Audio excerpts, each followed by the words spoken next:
आलमीन बिल्कुल।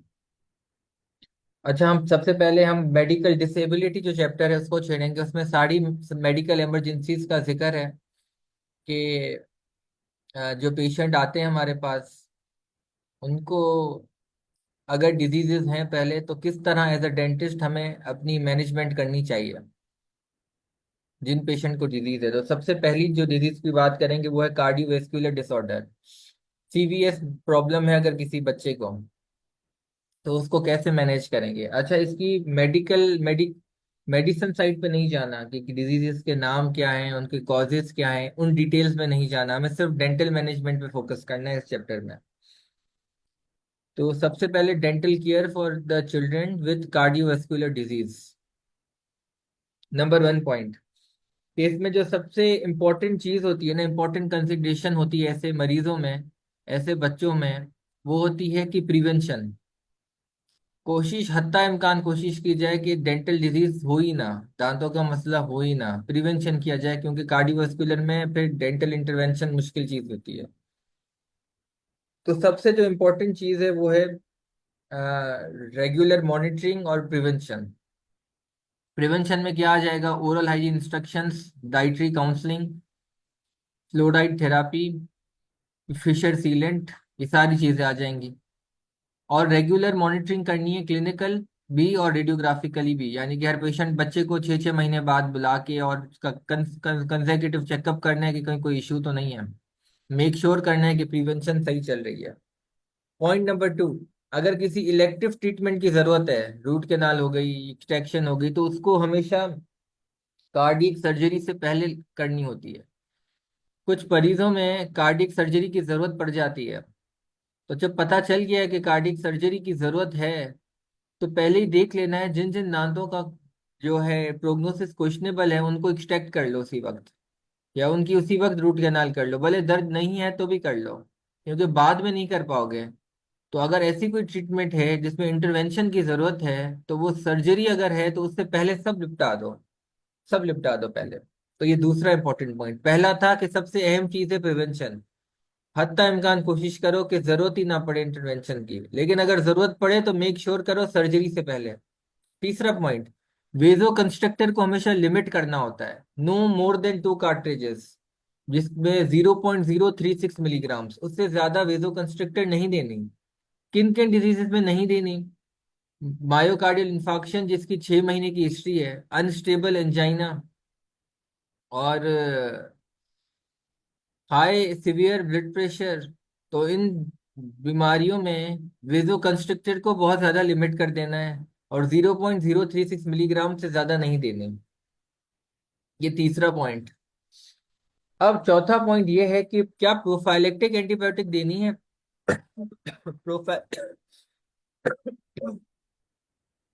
प्रोफाइलेक्टिक का मतलब ये होता है कि पेशेंट आपके पास जब आए ना, उससे पहले ही आप दे दो, ट्रीटमेंट करवाने से पहले ही दे दो एहतियाती तौर पे। तो क्या वो देनी चाहिए? बेसिकली वो क्यों दी जाती है? असल में जो जो कार्डियक जिनको प्रॉब्लम होता है ना, उसमें चांसेस होते हैं इन्फेक्टिव एंडोकार्डाइटिस। ये एक इन्फेक्शन है किसकी? एंडोकार्डियम की। एंडोकार्डाइटिस हार्ट के एक लेयर होती है एंडोकार्डियम, उसकी इन्फेक्शन होने के चांस होते हैं। और उसका बड़ा ताल्लुक होता है दांतों की इन्फेक्शन से, ऑडोंटोजेनिक इन ओरिजिन। तो इसलिए लोगों को डाउट होता है कि यार, अगर हम दांतों का ट्रीटमेंट कर रहे हैं तो हो सकता है इन्फेक्टिव एंडोकार्डाइटिस हो जाए। अब कौन कौन से पेशेंट हैं जिनमें इन्फेक्टिव एंडोकार्डाइटिस का चांस ज्यादा है? कौन कौन से? क्योंकि हम अभी बात कर रहे हैं ना जिनको कार्डियोवैस्कुलर डिसऑर्डर है, उनकी बात कर रहे हैं हम। तो उनमें भी कौन से पेशेंट है जिसमें एंडोकार्डियम की इन्फेक्शन होने का चांस है? नंबर 1, वेल्वुलर हार्ट डिजीज, यानी कि किसी पेशेंट को वेल्वुलर हार्ट डिजीज है। Number 2, valve replacement. वेल्व आपने रिप्लेस पहले पेशेंट ने करवा लिया है, बच्चे ने करवा लिया है, दोनों वेल्व से रिलेटेड है। तीसरी है कंजेनाइटल हार्ट डिजीज। चौथी है हाइपरट्रॉफिक कार्डियोमायोपैथी। पांचवी है previous history of infective endocarditis. ये थोड़ा रट्टा मारना पड़ेगा नाम। डॉक्टर आमना, आ, ये आप मेडिकल डिसेबिलिटी है, एंडिंग के चैप्टर्स में से है। मेरा एडिशन पुराना है, आपके एडिशन में आप चेक कर लें कि कौन सा चैप्टर है। मेरे वाले में चैप्टर 16 है। आप वाले में मेरा ख्याल है चैप्टर 17 होगा, मेडिकल डिसेबिलिटी के नाम से। 17 है ना, एक चैप्टर आगे हो आप।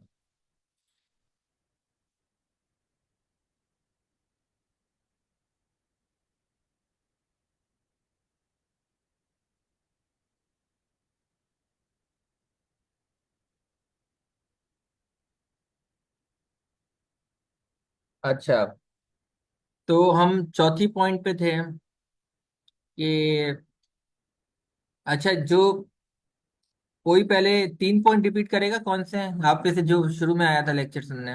कुछ 8-9 लोग थे। शुरू के 3 पॉइंट रिपीट कर लें, बल्कि तीसरा तो मैं बता रहा हूँ, 2 पॉइंट रिपीट कर लें। सबसे पहले वाला पॉइंट था प्रिवेंशन या मॉनिटर हमने करना होता है, oral hygiene instructions, dietary counselling वगैरह, फ्लोराइड थेरेपी। फिर अगर इलेक्टिव ट्रीटमेंट की ज़रूरत होती है तो कार्डियक सर्जरी से पहले हमने करना है। हाँ। और वेजो कंस्ट्रिक्टर हाँ। लिमिटेशन थी कि हमने 2 कार्ट्रिज से ज़्यादा नहीं देने होते, 0.036 मिलीग्राम से ज़्यादा नहीं देने होते। और कुछ कंडीशंस हैं जिनमें नहीं देने होते, वो मायोकार्डियल इंफार्क्शन है, अनस्टेबल एंजाइना है, और स्वेयर बीपी जिस पेशेंट में है। और फिर थर्ड, आप प्रोफाइलेक्टिक एंटीबायोटिक की बात कर रहे हैं कि इन्फेक्टिव एंडोकार्डाइटिस होने का चांस होता है, दैट्स वाई हम प्रोफाइलेक्टिक एंटीबायोटिक्स देते हैं। किन पेशेंट्स में देते हैं? जिनमें वॉल्वर हार्ट डिजीज होती है, वॉल्व रिप्लेसमेंट हुई हुई होती है, कार्डियोमायोपैथी, कंजेनिटल हार्ट डिजीजेस, यही चीजें होती है, और जिसमें प्रीवियस हिस्ट्री होती है इन्फेक्टिव एंडोकार्डाइटिस की। माशाल्लाह, वेरी नाइस, वेरी नाइस, बहुत जबरदस्त, बहुत जबरदस्त। ठीक हो गया।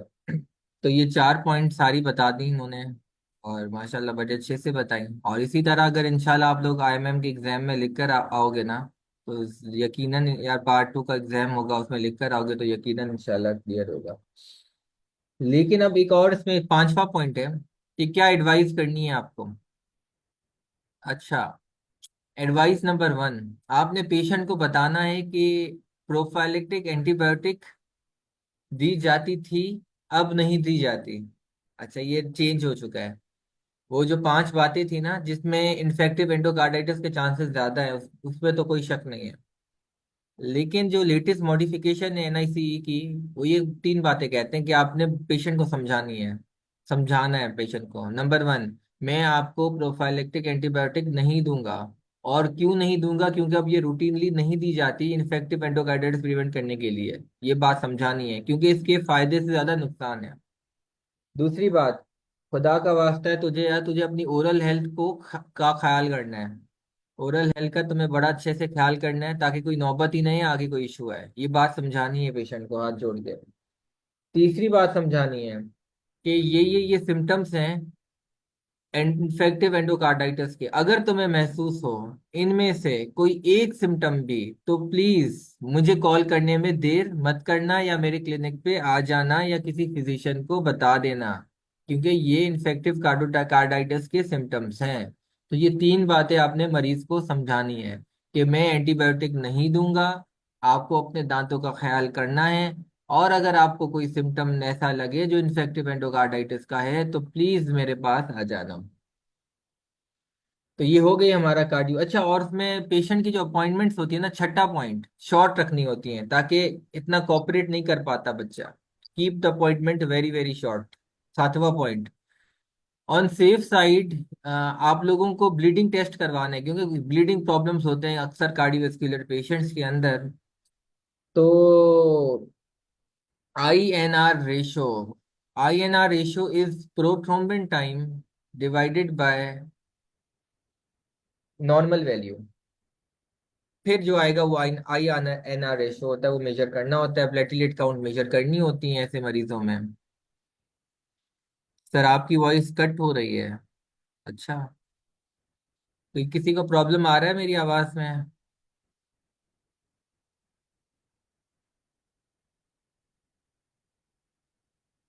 नो। चलो, अगर बहुत ज्यादा प्रॉब्लम आए और काफी लोगों को आए तो प्लीज बता दीजिएगा। अब हम आते हैं हमारी दूसरी डिजीज पे। दूसरी डिजीज का नाम है ब्लीडिंग डिसऑर्डर। अच्छा, ब्लीडिंग डिसऑर्डर के अंदर कौन कौन सी डिजीजेस आती हैं? Main number one haemophilia A, number two haemophilia B. अच्छा, ये बेसिकली जो हमारा क्लॉट बनता है ना, ब्लड क्लॉट बनता है, ये दो चीजों से बनता है। नंबर वन प्लेटिलेट से बनता है, नंबर टू क्लॉटिंग फैक्टर से बनता है। सही है ना, दोनों से बनता है। फिर क्लॉटिंग फैक्टर्स इंट्रिंसिक एक्सट्रिंसिक वो आगे की बात है, इतना डीप जाने की जरूरत नहीं। हीमोफीलिया ई में क्लॉटिंग फैक्टर जो 8 है ना, उसकी कमी पाई जाती है। हीमोफीलिया बी के अंदर फैक्टर 9 की कमी पाई जाती है। उसको कहते हैं क्रिसमस डिजीज। अब क्यों क्रिसमस डिजीज कहते हैं वो मुझे नहीं पता, और उसमें मुझे जाने की जरूरत भी नहीं है कि इतना डीप क्यों जाऊं मैं। ठीक है, हीमोफीलिया ए, हीमोफीलिया बी। ए में फैक्टर 8 मिसिंग है, बी में फैक्टर 9 मिसिंग है। तीसरी जो डिजीज होती है वो होती है थ्रोम्बोसाइटोपेनिया।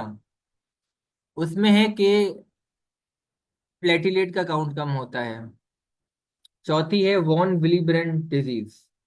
वॉन विलिब्रेंड डिजीज में मल्टीपल इशू होते हैं, फैक्टर 8 भी कम होता है, और जो प्लेटिलेट होते हैं वो एक दूसरे से जुड़ भी नहीं पाते हैं, तो दोनों का इशू होता है इसमें। इसको कहते हैं वॉन विलिब्रेंड डिजीज। तो ये वॉन विलिब्रेंड डिजीज, तो ये चार हो गए। अब जनाब मैनेजमेंट कैसे करेंगे, मैनेजमेंट कैसे करेंगे? तो एक जनरल मैनेजमेंट सबसे पहले, a good history is best screening device. सबसे पहले पेशेंट से हिस्ट्री लो कि कभी आपको कोई ऐसा ट्रॉमा हुआ हो या चोट लगी हो जिससे आपका खून बहुत ज्यादा बहा हो। ऐसा कभी हुआ है? ये बहुत जरूरी सवाल है। A good history is the best screening device. Good history is best screening device. ठीक है, तो ये बीसीक्यू के लिए भी बहुत ज्यादा इंपॉर्टेंट है कि कैसे पता चलेगा ब्लड का। तो सबसे पहले तो भाई हिस्ट्री लेनी है, पहले past history. Number two, affective communication हो विद चिल्ड्रन फिजिशियन और हिमेटोलॉजिस्ट। उससे भी कम्युनिकेट करना है डेंटिस्ट को। ये हमेशा होता है, कंसल्ट द चाइल्ड फिजिशियन, और जो भी पर्टिकुलर फील्ड का हो, यहाँ पे हिमेटोलॉजिस्ट लिखा जाएगा। तीसरे नंबर पे लोकल एनेस्थीसिया दे सकते हो, इन्फिल्ट्रेशन दे सकते हो, इंट्रालिगामेंट्री दे सकते हो, लेकिन ब्लॉक नहीं दे सकते। अगर तुमने ब्लॉक दिया, हो सकता है कि खून निकलना शुरू हो जाए और हीमाटोमा बन जाए टेरिगोपैलेटाइन स्पेस के अंदर, जिससे एयरवे ब्लॉक हो जाए। और एयरवे ब्लॉक होता है तो एक कंडीशन होती है, उसको कहते हैं एस्फाइजिया, सांस लेने में मुश्किल। तो ये कहाँ से हुआ? ब्लॉक से। ब्लॉक में क्या हुआ? तुमने वे आर्टरी डैमेज कर दी, वेन डैमेज का वेसल डैमेज कर दिया, ब्लड निकला, ब्लड निकला तो हीमाटोमा हुआ, और सो ऑन एंड ऑन। तो ब्लॉक नहीं देना, तीसरी इंपॉर्टेंट बात।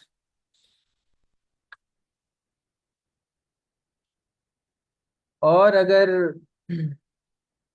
डेंटल एक्सट्रैक्शंस की जरूरत हो या ऐसा कोई इन्वेजिव प्रोसीजर की जरूरत हो, तो फिर कोशिश करके हॉस्पिटल इन्वायरमेंट में देना है। सही है। अब हम स्पेस कौन सी बताई थी, इतना वो बीसीक्यू, ये स्पेस का तो बीसीक्यू नहीं आएगा। टेरिको पैलेटाइन स्पेस जहाँ पे ब्लॉक देते हैं हम लोग, sorry, pterygo pterygo mandibular space, sorry palatine गलती से मैंने शायद इस बार कह दिया, मैंडिबुलर ऑब्वियसली यहाँ पे ना, टेरिको मैंडिबुलर स्पेस।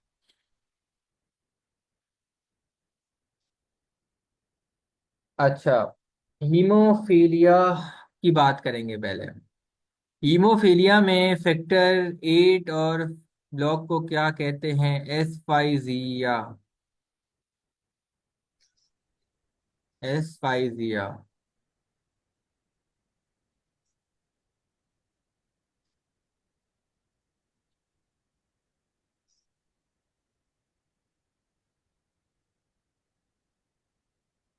हीमोफीलिया ए और बी में की मैनेजमेंट कैसे करेंगे? Factor eight missing. अच्छा, नंबर वन हम क्या कर सकते हैं? रिप्लेसमेंट कर लें।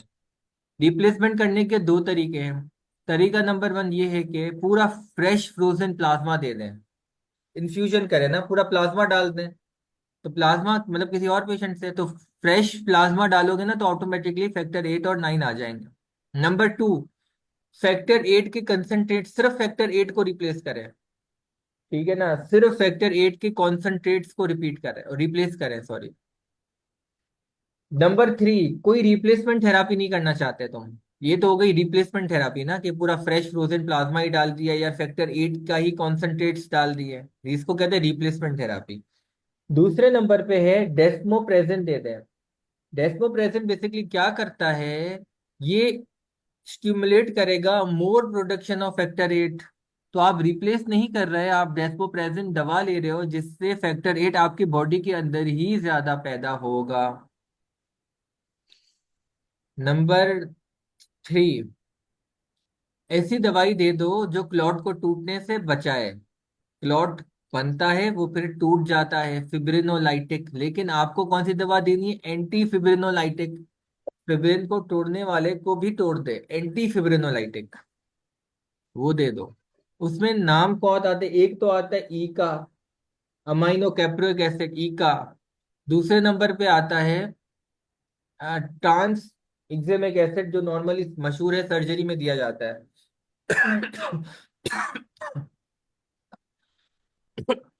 अगर सीवियर ब्लीडिंग होती है ना, तो एक्सट्रैक्शन सॉकेट में भी डाला जाता है ट्रांस एक्जेमिक एसिड। और हाँ, याद रखना, कभी भी पेशेंट को एनसेड नहीं देनी, एस्पिरिन नहीं देनी, क्योंकि भाई पहले ही ब्लीडिंग का इशू है, तो वरी और ये वाली मेडिकेशन देगा और मसले होंगे, तो नहीं देनी। और वैसे भी 12 साल के बच्चों के नीचे नहीं दी जाती, रेस सिंड्रोम होने का चांस होता है, हमने पढ़ा था फार्मा में। वैसे भी नहीं दी जाती, लेकिन इनमें वैसे भी नहीं, इनमें भी नहीं देनी, और बच्चों में तो वैसे भी नहीं दी जाती। ठीक है, वॉन विली ब्रेन डिजीज को कैसे मैनेज करेंगे, सेम तरीका है, कोई खास डिफरेंस नहीं है, वही सेम तरीका है। रिप्लेसमेंट करो, या फिर वही डेस्मोप्रेजेंट दे दो, या ईका दे दो, या फिर ट्रांस। थ्रोम्बोसाइटोपेनिया को कैसे मैनेज करेंगे, ये इंपॉर्टेंट है। जब भी तुम सर्जरी करने का सोच रहे हो, एक्सट्रैक्शन करने का सोच रहे हो, तो प्लेटलेट काउंट चेक करने हैं, और प्लेटलेट काउंट 50 मल्टीप्लाई बाय 10 9 से ज्यादा होने चाहिए। अगर इससे कम है तो तुम सर्जरी नहीं कर सकते, क्योंकि बहुत ज्यादा कम हो जाएंगे। कम से कम कितने होने चाहिए भाई, 50 मल्टीप्लाई बाय 10 9 से ज्यादा। चलो लेट से तुमने थ्रोम्बोसाइटो तुमने प्लेटिलेट काउंट देखा, और वो 50 मल्टीप्लाई बाय 10 9 से कम है, तो अब क्या करोगे, अब तुम उसको दोगे सिस्टमिक, तुम उसको दोगे प्रेडनिसोलोन, कॉर्टिकोस्टीरॉइड है ये। 4 मिलीग्राम पर KG per day for 1 week, ये खुद याद कर लेना। 4 मिलीग्राम पर KG per day for 1 week. इससे क्या होगा, 48 आवर्स में most most probably platelet count वापस सुधर जाती है, 50 मल्टीप्लाई बाय 10 9 से बढ़ जाती है, और फिर तुम एक्सट्रैक्शन कर सकते हो।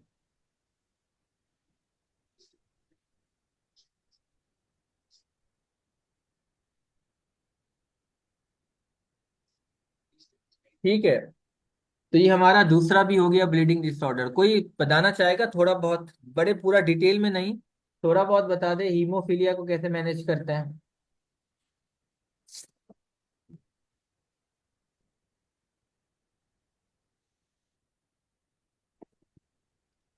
कोई भी बता दे। हीमोफीलिया को हम ब्रॉडली क्लासिफाई कर सकते हैं उसको रिप्लेसमेंट थेरेपी में और मेडिकेशन में। रिप्लेसमेंट थेरेपी में हम फ्रेश फ्रोजन प्लाज्मा दे सकते हैं जो कि फैक्टर 8 और 9 दोनों को इंक्रीज करेगा, या फैक्टर 8 के कॉन्सेंट्रेट्स दे सकते हैं जो कि सिर्फ फैक्टर 8 को इंक्रीज करेगा। मेडिकेशन में हमारे पास डेस्मोप्रेसिन आ जाती है जो कि फैक्टर 8 की प्रोडक्शन को एनहांस करेगा, और एंटी फिब्रिनोलाइटिक्स आ जाते हैं कि जो बने हुए क्लॉट को डिसलॉज ना होने दें। उसमें हमारे पास ये ईएसी आ जाते हैं, ट्राइनेक्सेमिक एसिड आ जाती है। वेरी नाइस डॉक्टर आमना, बहुत अच्छा बताया आपने। अच्छा डॉक्टर आमना, थ्रोम्बोसाइटोपेनिया में क्या करेंगे वो भी बता दें। थ्रोम्बोसाइटोपेनिया में तो बॉटम लाइन ये होती है ना कि कम से कम 50 × 10⁻⁶ per liter, 10⁻⁹ प्लेटलेट काउंट आपका होना चाहिए। और अगर आप अब विद इन से अगर आप कर रहे हो तो उसके दौरान आप कंटिन्यूसली इन्फ्यूज भी किए जा सकते हैं प्लेटलेट्स। अगर नहीं है कि आपने perform surgery as soon as possible perform करनी है, तो फिर आप 4 मिलीग्राम पर केजी पर डे प्रेडनिसोलोन देते हैं। ठीक हो गया।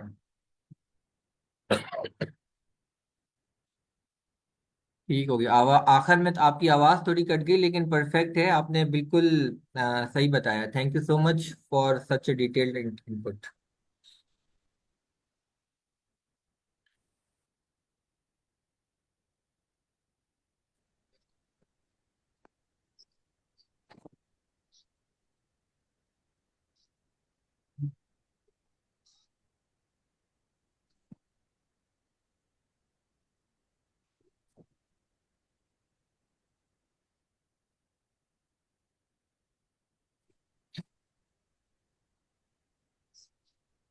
सॉरी, थोड़ा इंटरनेट का इशू आ गया मेरे पास। ठीक है डॉक्टर आमना, आपने बहुत अच्छा बताया, थैंक यू सो मच। अब हम आते हैं अपनी तीसरी डिजीज पे आते हैं। तो उस डिजीज का नाम है एनीमिया। एनीमिया इतना इंपॉर्टेंट नहीं है, उसमें इतना कुछ खास नहीं है। अच्छा, एनीमिया में बेसिकली क्या होता है कि हीमोग्लोबिन कम होता है।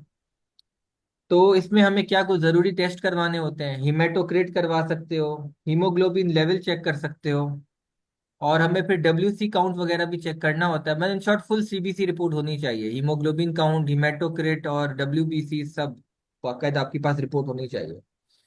नंबर टू, ऐसे पेशेंट के अंदर ब्लीडिंग होने के बहुत ज्यादा चांस होते हैं। इनेमिक पेशेंट में ब्लीडिंग ज्यादा होती है, तो बहुत ख्याल से खेलना पड़ेगा। नंबर थ्री, आपने एक्स्ट्रा ओरल इनीमिया के साइंस भी चेक करने होते हैं, कि उसकी आंखें, उसके नाखून, ये चीजें भी चेक करनी होंगी, एग्जामिनेशन भी करनी होगी एक्स्ट्रा ओरल।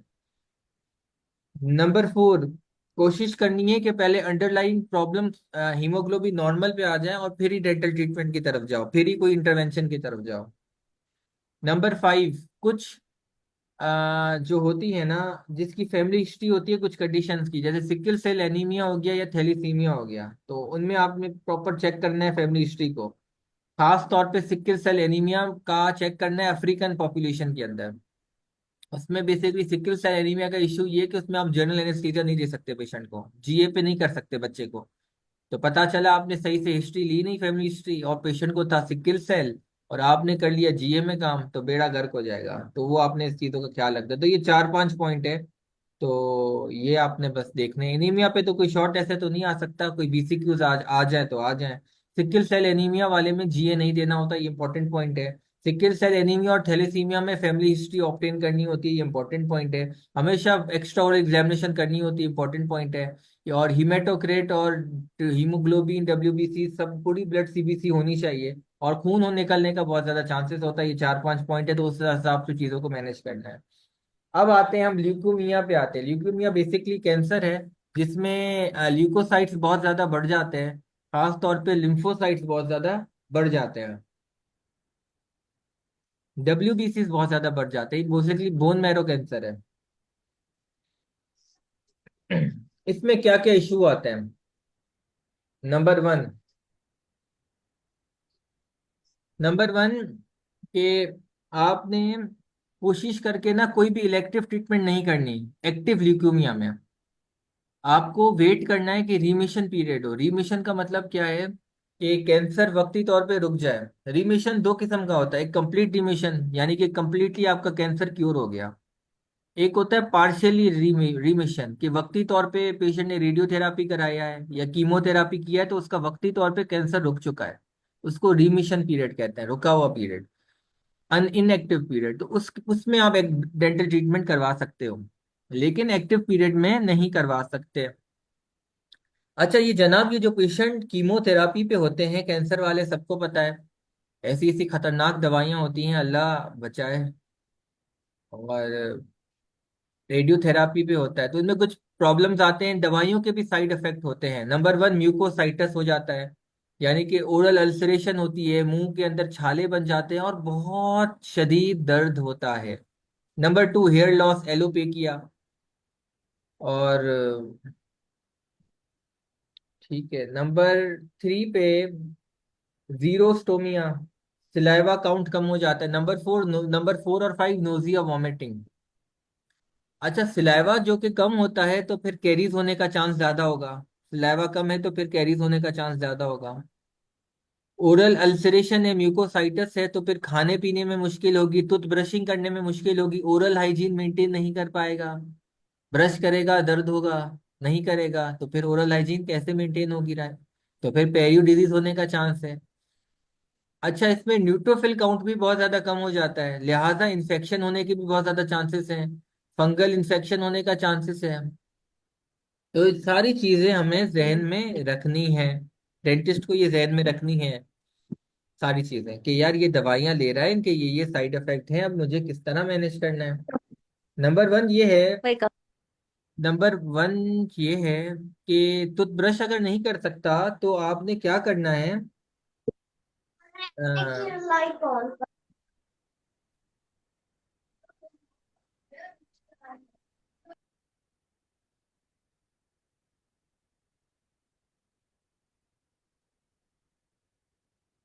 हाँ, क्लोरहेक्सिडिन माउथ वॉश से स्वेबिंग करनी है। कॉटन में क्लोरहेक्सिडिन माउथ वॉश डाल के और मुंह को पूरा साफ कर दिया, ये आपको करना है। नंबर टू, टॉपिकल फंगल चीजें देनी है, फंगल दे सकते हो। और उसके अलावा जो अल्सर है ना, उसको उसके लिए क्या करना है, उसके लिए आप 5% लिडोकेन दे सकते हो, ऑइंटमेंट, क्रीम की बात कर रहा हूँ। खाने खा पी नहीं रहा ना, एपिटाइट कमजोर हो गई, ब्रश नहीं कर पा रहा, तो क्या करोगे, जो जहां जहां अल्सर है, म्यूकोसाइटस है, वहां पे आप 5% लिडोकेन ऑइंटमेंट लगा सकते हो। मुख्तलिफ ऑप्शन है, कोई भी करो। नंबर टू, डाइफ्लाम क्रीम लगा सकते हो या माउथ वॉश यूज कर सकते हो। डाइफ्लाम क्या होता है, 20% बेंजेडामाइन हाइड्रोक्लोराइड, ये भी एक लोकल एनेस्थीसिया है। ये भी एक, सॉरी, टॉपिकल टॉपिकल एनेस्थीसिया है, इससे भी सुन हो जाता है, वो दर्द खत्म हो जाएगा। नंबर थ्री पे आप क्या कर सकते हो, आप एंटीबायोटिक पेस्ट लगा सकते हो उन्हीं छालो अल्सर पे, ताकि इन्फेक्शन ना हो। नंबर फोर, आप क्या कर सकते हो, आइस पैक्स लगा सकते हो, आइस, उससे क्या होगा, पेन कम होगा। नंबर फाइव पे जेल केयर एक दवा है, वो लगा सकते हो, उससे क्या होता है, एक प्रोटेक्टिव कवरिंग आ जाएगी उन अल्सर के ऊपर और पेशेंट को पेन नहीं होगा। तो ये चार पांच दवाएं में से कोई भी एक दो कर लो, जरूरी नहीं है पांचों की पांच ही करनी है, याद अभी आपको सारी करनी है, लेकिन उस वक्त आपने देखना है कि कौन सी पेशेंट के बच्चे की हेल्पफुल में। अवॉइड स्पाइसी खाना, अवॉइड स्मोकिंग, सही है, ये चीजें अवॉइड करनी है। और सॉफ्ट डाइट लेनी है, ठीक है ना, as for soft diet, as for spicy खाना नहीं खाना, एज फॉर स्मोकिंग नहीं करनी, एज फॉर सॉफ्ट टूथब्रश इस्तेमाल करना है, as for swabbing with cotton using chlorhexidine, swabbing with cotton, एस से, तो सारी चीजें एस से हो रही है यहाँ पे, ठीक है। तो ये सारा एस 5 हो गया हमारे पास, एक दो एस और भी थे, वो मेरे जहन से भी निकल गए हैं, वरना सारी चीजें एस पे ही आ रही थी। अच्छा, इसके अलावा कुछ और चीजें हैं कि आपने उनकी WBC काउंट चेक करना है, क्योंकि मैंने बताया था कि न्यूट्रोफिल काउंट कम हो जाता है ल्यूकेमिया में, क्योंकि लिम्फोसाइट्स इतने ज्यादा बढ़ जाते हैं तो बाकी के सेल्स कम हो जाते हैं। तो फिर आपने न्यूट्रोफिल काउंट अगर कम है तो प्रोफाइलेक्टिक एंटीबायोटिक देनी पड़ेगी, अगर न्यूट्रोफिल कम है तो। नंबर टू, अगर प्लेटिलेट काउंट भी चेक करना है, अगर वो भी कम है तो फिर आपको ब्लीडिंग वगैरह सारा उसको मैनेज उस तरीके से करना होगा। नंबर थ्री, आप ब्लॉक नहीं दे सकते हैं, कॉन्ट्रा इंडिकेटेड है, क्यों, क्योंकि मैंने कहा ना प्लेटलेट काउंट कम होता है, तो याद करो ना, ब्लीडिंग डिसऑर्डर में ब्लॉक देना मना था, ये हमेशा चीज बिठा दो, ब्लॉक कभी भी जहां ब्लीडिंग का थोड़ा भी शक हो तो ब्लॉक नहीं देना। नंबर फोर, फंगल इन्फेक्शन को आप डील कर सकते हो, सिस्टमिक से भी डील कर सकते हो, एम्फोटेरिसिन दे दो, नाइस्टेटिन दे दो, फ्लूकानोजोल दे दो, कोई भी दे दो, इनमें से ये सारी है, एंटी फंगल है ये। एंटीवायरल दे दो, एसिक्लोविर, क्योंकि वायरल इन्फेक्शन, क्योंकि वायरल हो फंगल हो सारी इन्फेक्शन होने के चांस बहुत ज्यादा होते हैं। और प्रिवेंटिव ओरल केयर बहुत ज्यादा इंपॉर्टेंट है, जिसके अंदर सारी चीजें आ गई जो मैंने आपको बताई, कि क्लोरहेक्सिडिन माउथ वॉश इस्तेमाल करना है, और किस तरह म्यूकोसाइटिस को ट्रीट करना है, topical anaesthesia, antibiotic paste, ice cubes, और फिर जेल केयर प्रोटेक्टिव लेयर बनाती है, ये सारी चीजें इस्तेमाल करनी है।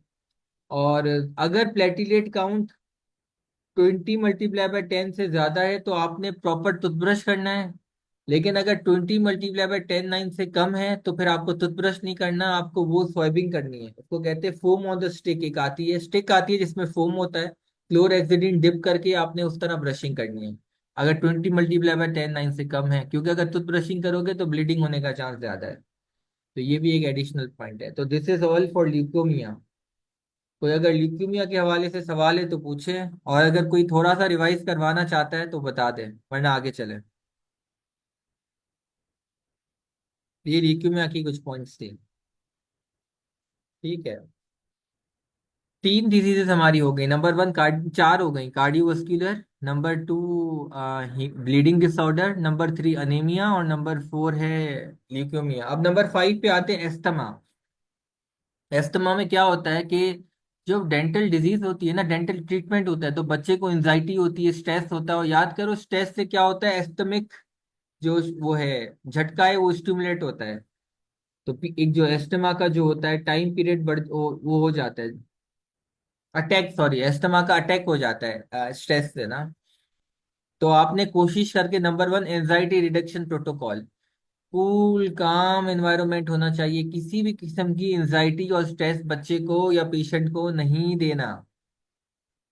नंबर 2, नंबर 2 ये है कि अगर बच्चे को आपको लग रहा है कि स्ट्रेस ज्यादा हो रहा है, तो पहले ही बोलना है कि भाई ट्रीटमेंट स्टार्ट करने से पहले ही इनहेलर साथ लेकर आए और इनहेल करे और फिर ट्रीटमेंट स्टार्ट हो पेशेंट का, ताकि बीच में कोई अस्थमा का अटैक ना हो। कोशिश करो तो एंजाइटी रिड्यूस करो। पेन हो ल्यूकेमिक पेशेंट एक्टिव फेज में, तब क्या प्रोटोकॉल होगा ट्रीटमेंट का? अगर ड्यूरिंग एक्टिव फेज है ना, तो कोशिश करके ट्रीटमेंट ना करो और एंटीबायोटिक्स और पेन किलर पे रखो। लेकिन लेकिन अगर इंतहाई जरूरत है तो फिर इन हॉस्पिटल में आपको हॉस्पिटल सेटिंग में काम करना पड़ेगा, और वो भी सिर्फ आपने पल्पेक्टोमी या पल्पोटमी करके और फिर आईसीएम लगा के आगे बढ़ना है। ठीक है। अच्छा, उसके अलावा नंबर नंबर तीसरी चीज, जो पेशेंट जो इनहेलर ले रहा है ना, वो कॉर्टिकोस्टेरॉइड के इनहेलर ले रहा है। कौन से ले रहा है? कॉर्टिकोस्टेरॉइड के इनहेलर। तो उससे क्या होता है, एड्रेनल इनसफिशिएंसी हो सकती है बॉडी में। कॉर्टिकोस्टेरॉइड कौन प्रोड्यूस करता है? Adrenal gland. और अगर हम बाहर से कॉर्टिकोस्टेरॉइड ले रहे हैं, तो क्या होता है, एड्रेनल ग्लैंड कॉर्टिकोस्टेरॉइड पैदा करना छोड़ देता है, कि प्रोडक्शन करना छोड़ देता है। वो कहता है यार बाहर से वैसी चीज ले रहे हो, तो भाई मुझे क्या जरूरत है, तो उसकी इनसफिशियंसी हो जाती है। तो कितने कितने डोजेस में एड्रेनल सप्रेशन होती है वो आपको याद करना है। बैक्लोमिथाजोन अगर 1000 माइक्रोग्राम से ज्यादा ले रहे हो डेली, ये याद करना पड़ेगा। फ्लूटिकोजोन 500 माइक्रोग्राम से ज्यादा ले रहे हो, और इस तरह आपको ये 2-3 नाम याद करने हैं, उनके माइक्रोग्राम्स याद करने हैं, मिलीग्राम्स नहीं, माइक्रोग्राम्स। बैक्लोमिथाजोन 1000 है, फ्लूटिकेजोन 500 है। ठीक हो गया। इसके अलावा आपने सिडेशन कभी भी नहीं देनी पेशेंट को, और इनहेलेशनल सिडेशन भी नहीं दे सकते आप पेशेंट को इसमें ना, क्योंकि एस्थमा का अटैक कभी भी हो सकता है। और कोशिश करो लोकल एनेस्थीसिया में काम करो, लेकिन अगर इंतहाई जरूरत हो तो फिर जनरल एनेस्थीसिया दो। लेकिन जनरल एनेस्थीसिया भी दो होता है, एक ऑन आउट पेशेंट, एक इन पेशेंट। इन पेशेंट में क्या होता है, हॉस्पिटल एडमिशन, कि आपको नाइट स्टे करना पड़ेगा और हॉस्पिटल में प्रॉपर एडमिशन होगी, तो आपको वो वाला जीए देना है। इन पेशेंट हॉस्पिटल एडमिशन अगर बहुत ज्यादा जरूरत है। एक और इम्पोर्टेंट सवाल है जो पास पेपर का भी है, कि इरोजन क्यों होती है अक्सर एस्थमा के पेशेंट में, इरोसिव ज्यादा पाया जाएगा दांतों में, क्यों? नंबर 1, उनको जो एस्थमा वालों को जो मेडिकेशंस दी जाती है ना, वो बेसिकली एसिडिक मेडिकेशंस होती हैं, जिसकी वजह से दांतों का केमिकल टूथ लॉस होता है। नंबर 2, एस्थमा वाले पेशेंट के अंदर अक्सर ड्राई माउथ होता है, जीरोस्टोमिया होता है। जीरोस्टोमिया की वजह से वो क्या करते हैं, उसको कॉम्बैट करने के लिए, उसको फाइट करने के लिए वो एसिडिक बीवरेजेस कंज्यूम करते हैं। फॉर एग्जांपल कोल्ड ड्रिंक्स पियेंगे या फ्रेश जूसेस पियेंगे, तो उससे क्या होगा, उनकी मुंह का ड्राई माउथ तो खत्म हो जाएगा, लेकिन उनकी इरोजन हो जाएगी, तो उनके एसिडिक बीवरेजेस कंजम्पशन बढ़ जाती है। नंबर 3, ये अक्सर एस्थमा वाले पेशेंट को GORD, गर्ड या गॉड होता है, तो फिर उसकी वजह से भी इंट्रिंसिक इरोजन बढ़ जाती है। तो 3 रीजंस हैं जिसकी वजह से अस्थमा पेशेंट में इरोजन अक्सर पाई जाती है, और उनको भी एज अ डेंटिस्ट हमें मैनेज करना है। तो ये सारी चीजें हैं अस्थमा के बारे में। कोई रिपीट करेगा अस्थमा?